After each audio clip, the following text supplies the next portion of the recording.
The desert wind howled across the plains of Canaan. Dust twisted through the air like spirits fleeing the wrath of the gods. And somewhere beyond the mountains, an empire trembled. For nearly 1,000 years, Egypt had stood like an immortal giant beside the Nile. Its temples touched the heavens, its armies marched beneath banners of gold, its pharaohs were worshipped as living gods.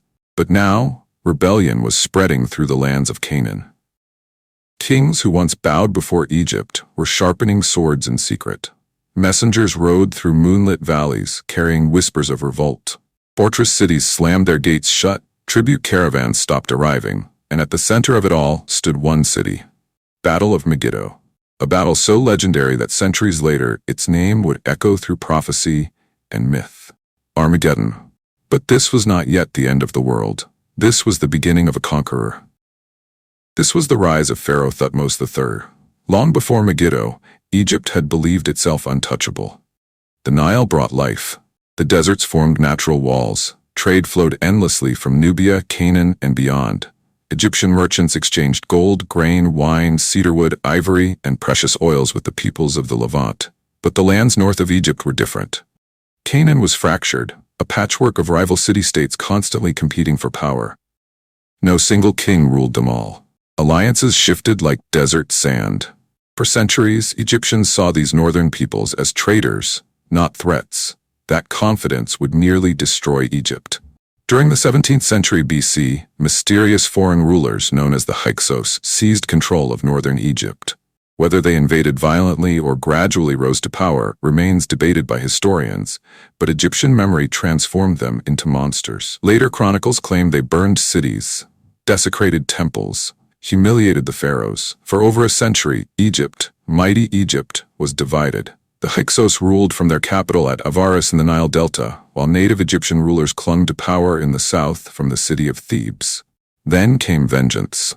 The Theban kings Seqenenretau, Kamose, and finally Ahmose launched a brutal war to expel the Hyksos forever. Battle after battle raged across the Nile Valley until Ahmose shattered the Hyksos kingdom and drove them into Canaan.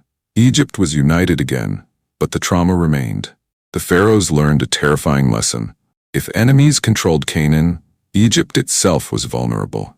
And so the new kingdom of Egypt was born, not merely from ambition, but from fear. Egypt would never wait for invasion again. Instead, Egypt would become the invader. The pharaohs of the 18th dynasty transformed Egypt into a military superpower. Armies marched beyond the Sinai. Chariots thundered through Syria. Egyptian banners appeared beside the Euphrates River itself. One king in particular terrified the Near East, Thutmose IV, a ruthless warrior pharaoh who pushed Egyptian influence deep into Syria and Nubia. But conquest is easy, control is harder. The moment Egyptian armies withdrew, rebellious princes stopped paying tribute. Canaanite kings whispered to one another, "Why should we kneel to rulers so far away?" Then fate intervened. A child inherited the throne of Egypt. In 1479 BC, a boy named Thutmose III became king. He was only around 10 years old, too young to rule, so power passed into the hands of one of the most extraordinary figures in Egyptian history, Hatshepsut. She was his aunt, his stepmother, the widow of Thutmose II, daughter of the great Thutmose I. And soon, she crowned herself pharaoh. Not queen, pharaoh. She wore the royal regalia, appeared in statues with the false beard of kings, ordered magnificent temples built across Egypt. Trade flourished. Wealth poured into the empire from distant lands like Punt. Under Hatshepsut, Egypt prospered. But while monuments rose beside the Nile, Egypt's grip on Canaan weakened. Vassal kings sensed opportunity. Far to the north, another great power was rising, the kingdom of Mitanni. Suddenly, the rulers of Canaan had options. They no longer needed Egypt. And when Hatshepsut died in 1458 BC, the storm finally broke. The king of Kadesh moved quickly. He believed Egypt's new ruler would be weak, young, inexperienced. He was disastrously wrong. Kadesh forged an alliance of rebellious Canaanite princes and gathered a massive army at the fortress city of Megiddo. Megiddo was no ordinary city. It controlled the great trade routes connecting Egypt to Syria and Mesopotamia, the arteries of empire itself.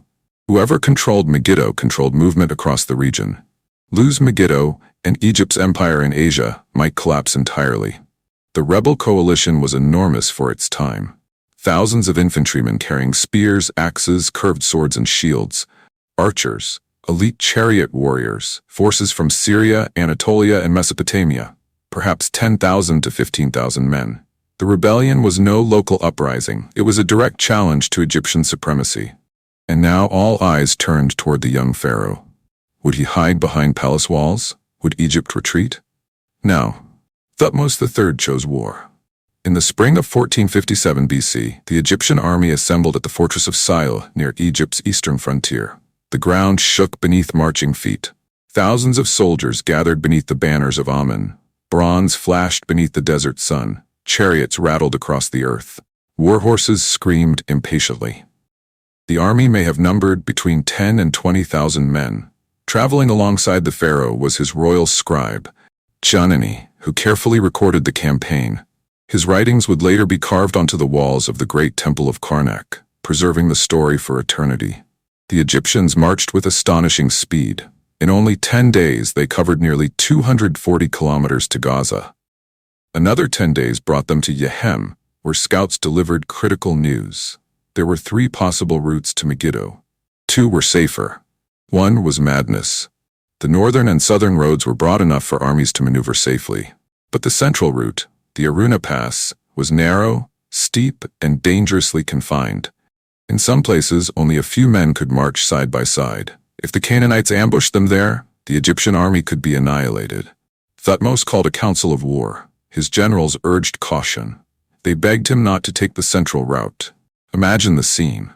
The young pharaoh standing before hardened commanders old enough to be his grandfathers. Every officer warning him of disaster. Every veteran urging retreat from the pass. And then Thutmose spoke. "I shall proceed on this Aruna road."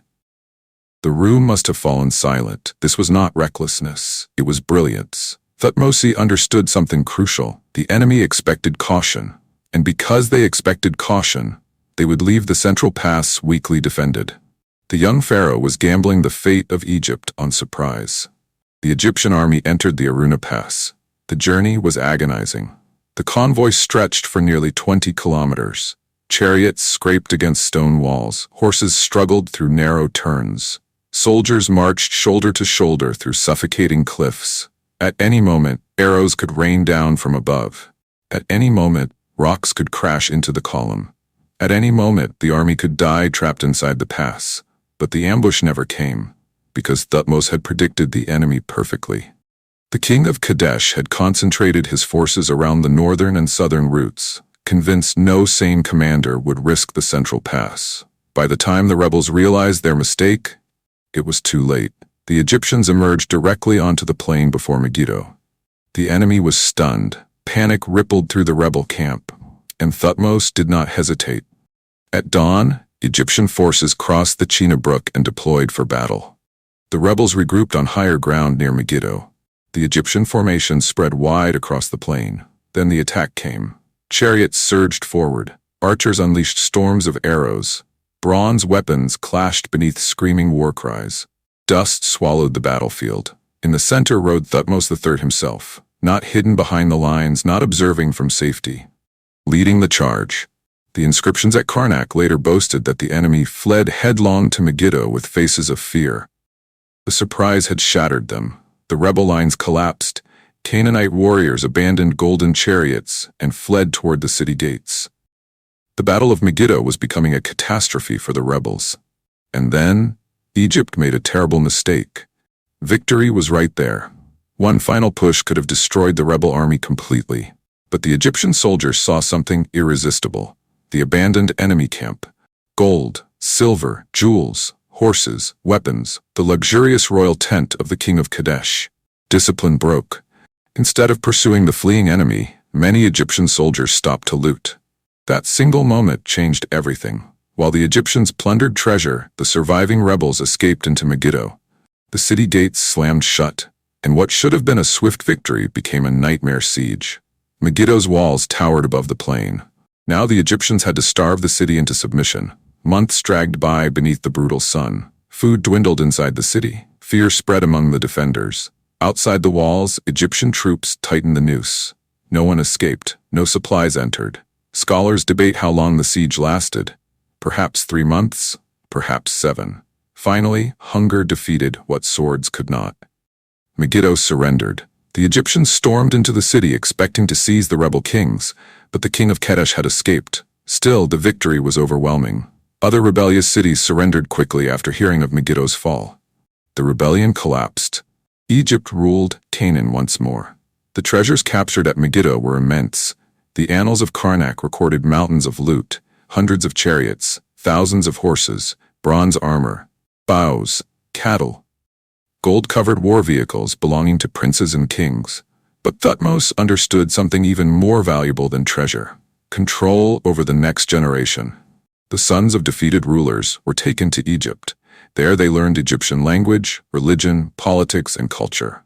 Years later, many would return home as loyal client kings, rulers shaped by Egypt itself. It was not merely conquest, it was imperial strategy. And it worked brilliantly. Megiddo was only the beginning. Over the next 20 years, Thutmose III launched campaign after campaign into Syria and the Levant. By the end of his reign, Egypt controlled one of the largest empires in the ancient world. Historians often compare him to later conquerors like Alexander the Great or Napoleon.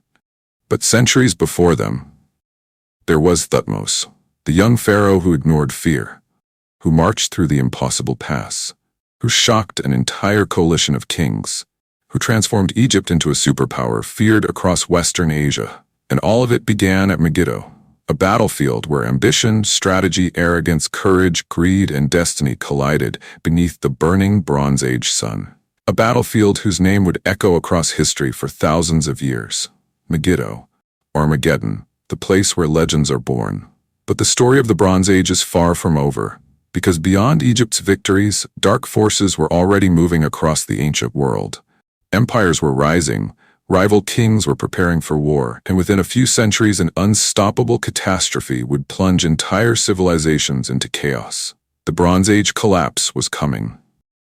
And when it arrived, kingdoms would burn. Let us know your thoughts in the comments below. Thank you for watching. Please like, share, and subscribe. And if you have sure ideas, we'd love to hear from you.